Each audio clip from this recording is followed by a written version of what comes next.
How's it going, viewers? Welcome back to another video, and today I've got another official for you. I've got 12 laps of the Suzuka circuit in the Dallara IR15, also known as the Indy NXT or Indy Lights, if you want to be colloquial about it. But should be a good race. I qualified, I think, 5th on the grid, so hopefully you all enjoy it. Let's get straight into it.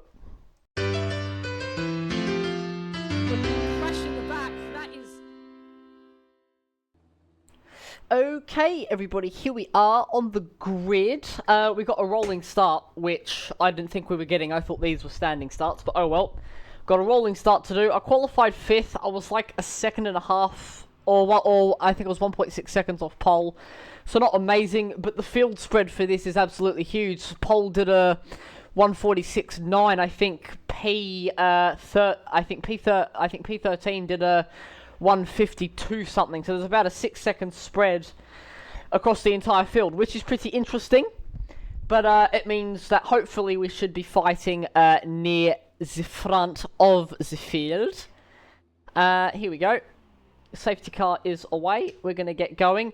We do get push to passes in this car, which is nice, but instead of it being a time like the Super Formula, we essentially get individual pushes, sort of like a Brazil stock car. But gonna see what we can get done. We've got 12 laps to do. I did an F3 race around here last week, which was a 14 lap race, which I think took me about 25 minutes. So we'll see.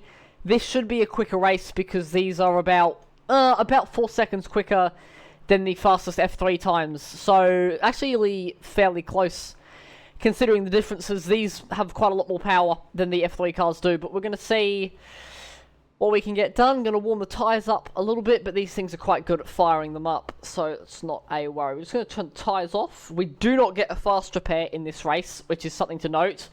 But even if it's just optionals and I want to go in and fix some optional repairs, then we don't have to switch the tyres as well. But the safety car will be in at the edge of the chicane, or on the exit of the chicane, and then we're going to get going. So we're going to see what happens. I'm just going to try and keep the inside line for turn 1, and hopefully we live, because if we live, I think we'll be on for a decent result. Pace car goes in, and when's he going to go? He's blinking a bit, and he's gone. And that was a very nice reaction there. Green flag should fly about now, but that was a very good start. We're going to go, don't know where Ong's going, we're going to take the racing line down into turn 1. We might just hang it around the outside. No, I'm going to swing out a bit wide. Had that car got the inside, and there goes Ong spinning around. Same with that pink car. And we lost the position at first, but now we're gaining a position, or gaining 2, sorry. So the S's for the first time. We did get an X there, though, but that is not the end of the world. Sorry, Josh. Through the right-hander. And then through Dunlop curve. Not too bad. We've got a gap of 0.6 to the car behind. But now I think already we can settle in to a rhythm around here and see if we can catch the cars in front. That leader is blinking a fair bit, but looks like P2 is fairly quick. But we got a gaggle of cars behind us up towards the hairpin. Daniel Kvyat corner. And then on the way in, ooh, struggling to tip that in there. That is quite a hard corner to get right in these cars. They don't have much aero. And quite a lot of power. It's a hard corner to get it lined up for the hairpin. But through we go, up towards Spoon Curve, 4th gear, on the way in, get it turned in, nicely done.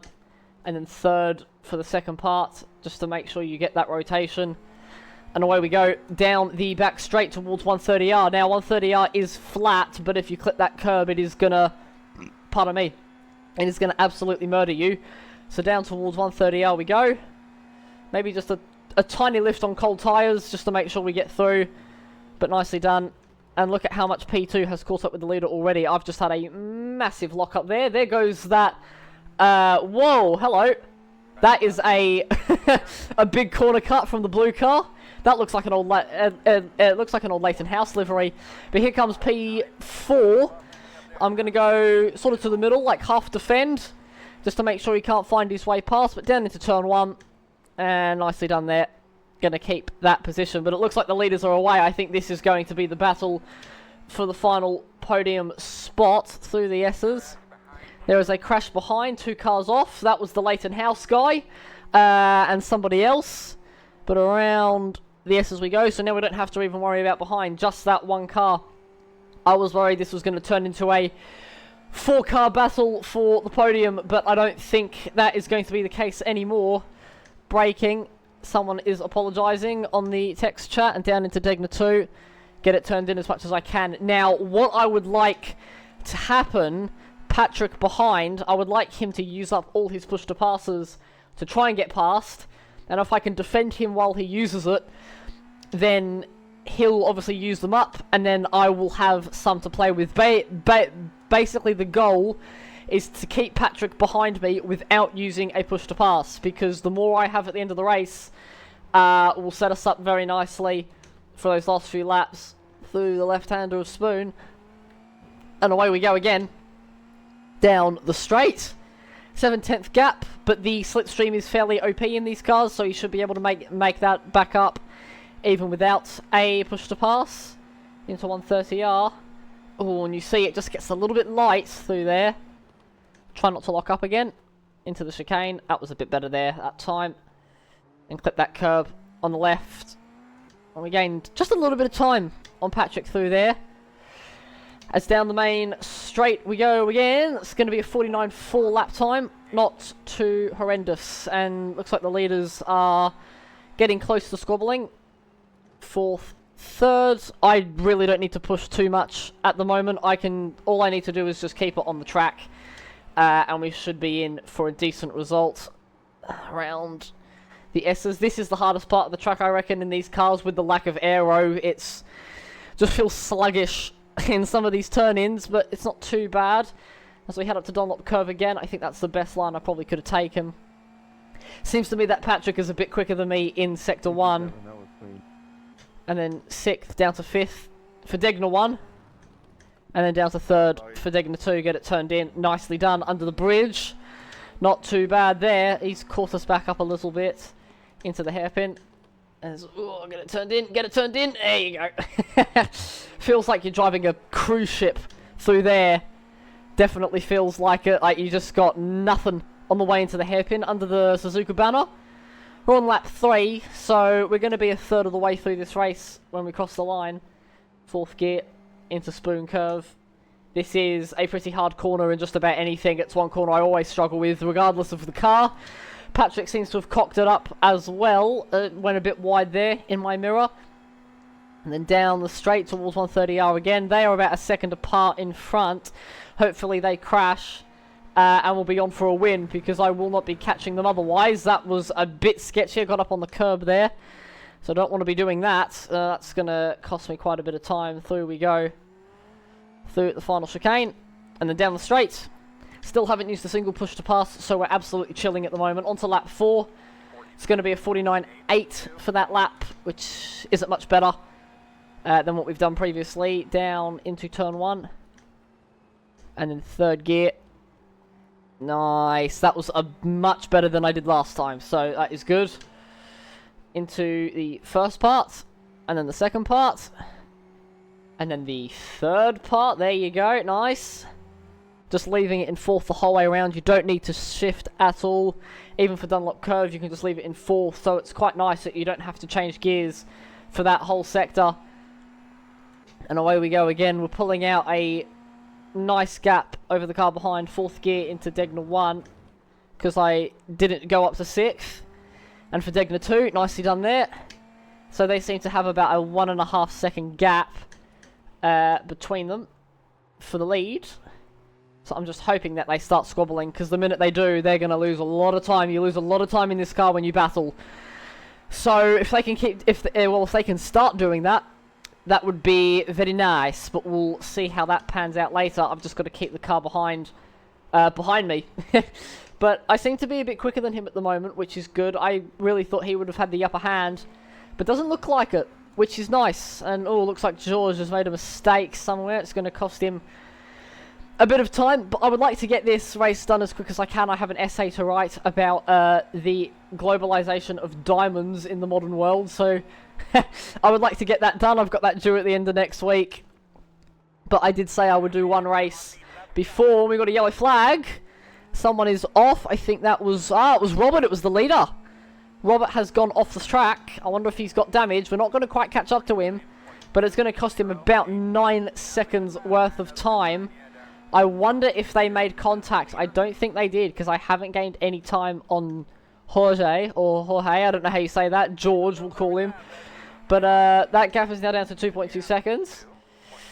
And now, well, if he's got damage, we should be able to catch him. If he doesn't have damage, then we're probably not going to be able to catch him, because he's a lot quicker than me. But we'll see. Because this is the thing. If he's got damage, I can catch him. If he doesn't have damage, then we will have to hope that he is capable of catching George in the lead. We'll see how it goes. But he does look quick, doesn't he? Like, he's really on it already. We do not have the pace, I don't think, to compete with him.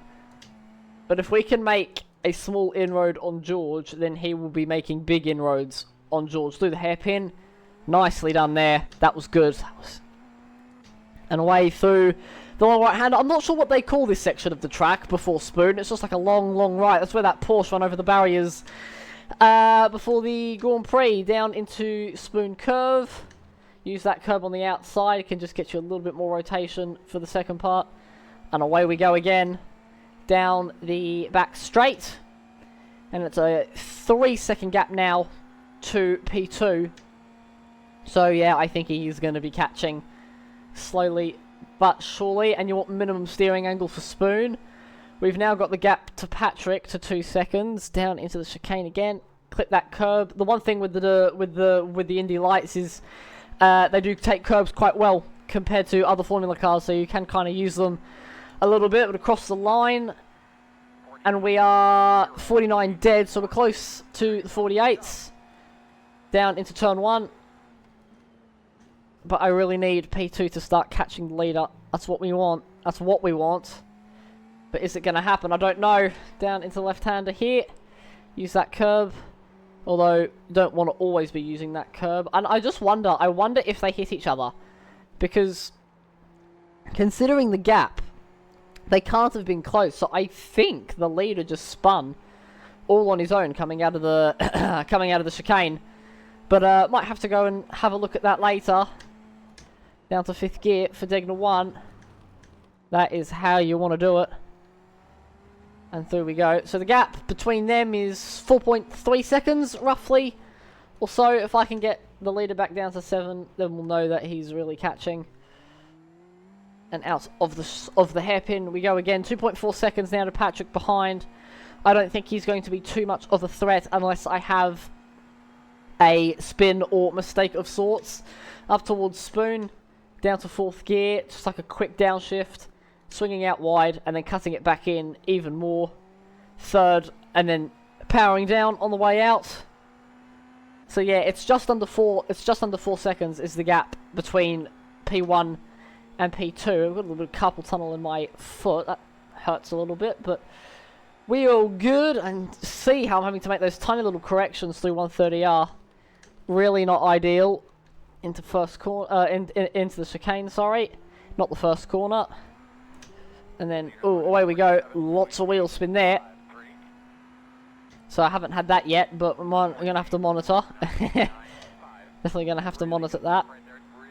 And that was a 48.9. So we're into the 48s now, which is very nice. We were qualifying in the mid-48s, so I think if we can keep doing 48s in the race, and I think we might be looking not too bad. Just through Sector 1 we go again. And I'm really praying that Robert catches up. But he's not catching up fast enough. We're on lap 7 now. So there really isn't long to go in this race. We've had a bit of a dull one. Hasn't been too much going on at the moment. So I thought we were going to get a bit more of a battle. But, oh well, still good practice. Still good. I mean, it'll be good for my rating if I can keep it like this. We did get 1x, which I think was for the very start of the race. And 2nd gear. I'm actually going to try first that time round. And no, I am not a fan of first at all. A little bit too much wheel spin on the exit. Through the right hander we go. So we are 15 minutes into this race now. Looks like it is going to be about a 20-minute race or so. down into Spoon, and then I didn't use the curb that time, but that's not the end of the world. And away we go again, down the straight. And just remember, you know, we haven't used a single push to pass yet in this race. That is very nice. Means we're just sitting on our maximum allocation of them. It's down towards the chicane, obviously staying to the left. I made the mistake of not doing that in qualifying. I was very much in the middle of the track, which I think cost me a little bit of time. And then on the way out, I'm going to use a push to pass, because I thought it would be fun. But down the straight we go. It's a 49.1, so we're sort of teetering on the edge of the 48s and the 49s. Going to turn that push to pass off as we head into the first corner, and having to adjust the braking a bit because we were a lot faster going in, because we used that push to pass into the first sector. Fourth, nicely through, and then round we go again. Oh, not too bad there. And then through Dunlop curve on the exit. Didn't swing out as much as I normally would, but it's not the end of the world. We are still gaining time on Patrick behind. And then into fourth. Normally I want to be in fifth there, but I didn't shift up to sixth before the entry, so I was staying in fourth. Dog's going nuts. That's lovely. And down into the hairpin. No lockups, please. Oh, I pinched the left front there. That was highly unideal. And then down through the right hander we go. And round towards Spoon curve. Down into fourth gear. Nice. And then third. Getting it turned in. Ah, lovely. That was exactly what I want. And every single time we get a corner like that, we're going to be pulling a lot of time on Patrick. There's up towards 130. Ah, we go. Probably not going to keep it flat. I would just like to keep this car on the circuit. So yeah, it is a tiny lift just to make sure the car is stable at all times. Down to second. And through the left-hander. And out we go again. We actually gained a bit of time on P2 through there.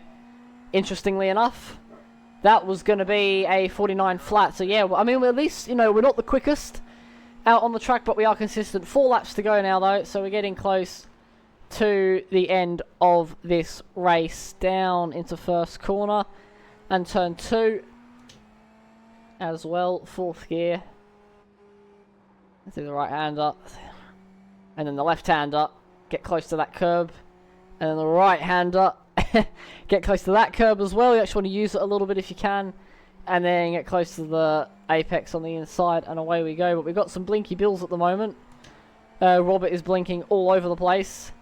Up to 6th. Make sure we go up to 6th. And then into Dignal 1. Do not want to use that curb like I just did. That is how you have an accident. We are still getting away from Patrick though. So, you know, putting in a decent race here. And down into the hairpin. Nice. Not too bad, but your apex speed, you want it to be about 81 kilometers an hour. We were a bit below that. But that's how you extract the pace. Up towards Spoon. Down into fourth gear. Swinging out wide-ish. That wasn't too bad, but that set me up nicely for the back straight. And yeah, Robert is not making an inroad on George. Like, he's just not doing it. I really thought he would, but he is nowhere near at the moment. Down into the 130 arc, and we're going to have 3 laps to go. So this is actually going to be a 25-minute race, so it's going to be the same as the F3 cars, which is interesting to see. I thought it would have been slightly quicker, but no, there you go. Down towards the start-finish line. That lap is a 49.4. It's a little bit slower that time around. We still got a 5-second gap behind, so we just do not need to worry. 5th, 4th, 3rd. Nice. Away we go again. Into Sector 1. And I would have liked to have had a bit more of a battle in this race, but I guess you can't have everything, can you? But I will very much take the result if I can just keep it on the track. I'm very itchy nose at the minute. And up through Dunlop curve. Up to 5th. And then up to 6th. Dab of the brakes on the way in. And then, ooh, a little bit of a lock-up. Going into Degner 2, I went slightly wide. But that is not the be-all or end-all. We only lost about a tenth of a second. Christ, that scared the life out of me. He's so loud, isn't he? I swear to God. We're down the big right-hander. I would like to go and close my door, but I'm not going to be able to jump out of that. I can't reach all the way over. I'm not Mrs. Incredible. I'm not Elastigirl. Down into the spoon curve. Oh, went a little bit wide. And then third gear on the way through. And down the straight. We're gonna have 2 laps to go at the line. I should finish in P3. I don't think Robert is going to catch George. He hasn't made the inroad, which I really thought he was going to. I really expected him to catch him quite quickly. He was a lot quicker in that opening phase of the race, but he just hasn't had the pace since the spin. I had a big lock up there. But we're all good, don't need to worry about that. Cross the line, that's going to be 1:50 that time. So we're slowing down a little bit. But 2 laps to go now, we just got to keep it on the island. And we should be all good. Into turn 1, third gear. Get it turned in. This is a very satisfying car to drive at this track. It's actually a fairly nice combo. You know, it really tests the patience. This is kind of a car that, in the way, it's kind of like a spec racer Ford. You know, to drive it quickly, you got to drive it slow. If you kind of understand what I mean like that. What I mean is, you know, it's very lazy inputs, very slow on the steering. You've got to be very tentative on the throttle, and by getting the most out of this car over a race distance, you save the tyres, make sure they don't wear. So, yeah, by driving slow and managing, you essentially end up going quicker because you're saving the car for the end of the race. Down through the right-hander we go. I just saw a lapped car on my relative very briefly. Oh, he's back. There we go. That's P12. And apparently there's going to be some pitting soon. I think that's just me getting the 5-lap warning on the fuel. So iRacing have only just overfueled the car. Normally they, like, massively overfuel it. I didn't think it would be, you know, 3-lap margin. It's down the main straight. And it's actually, P5 has caught P4. If you look on the relative, Connor Archer has caught up to Patrick. So there might be a battle there at the end of the race. Someone has just disconnected. That is a shame. And then down into the chicane. For the penultimate time, I'm going to get the white flag now. So we've got 1 lap to do. And been a fairly good race. We've got 1 lap. 1 more lap. What lap time was that there that I just did? It was a 49 dead. So that was a much better lap. That time round, even with that lock-up, is down into turn 1, 5th, 4th, 3rd. Very nicely done. Right-hander all the way round. And then left. Right. And then left again. Ooh, a little bit of understeer. And then right again. Oh, not too bad. And then through Dunlop curve. We've now got that gap to 6 seconds over Patrick. So, about as well as it could have gone. Down into Degner 1. Oh, went a bit wide. Wasn't great. I see, and that's what happens when you take too much curb on the entry, is you get launched out onto the outside curb, and that outside curb is just as lethal. Away we go again, out of the hairpin. Oh, getting a little bit squirrely there. That was a big oversteer moment. I thought I was going round. I think I just got to calm it down ever so slightly. Up towards spoon curve. 5th, and then 4th. Down to 3rd gear as we meet the outside curb. And we're going to use the push to pass because I feel like using one. Down the back straight. Leader has crossed the line, so it's George who is going to win. Very nicely done there. I'm going to turn the push to pass off into 130R. We're just going to take it nice and chill. We don't need to do anything stupid. They are battling behind. And then into the final corner. Out we go. And to the line, going to use one more push to pass. And it's going to be P3. Very nicely done. Very, very uneventful race, but it's P3. That's going to be very nice. And we got a podium. Hell yes. I think that's my first podium in this car in an official race. So it's very, very, very nice. Yeah, That was a good race, yeah. not too much to complain about. Well, there you have it, everybody. Hopefully you all enjoyed that video. That was a lot of fun to make. It's a very fun car to drive, so I would recommend going and getting it if you haven't already. A bit of a dull race, but you get those sometimes. But I will definitely take the rating gain from that. But that is going to be all from me. Hopefully you all have an awesome day. Make good choices, and I'm going to see you all later. Bye bye.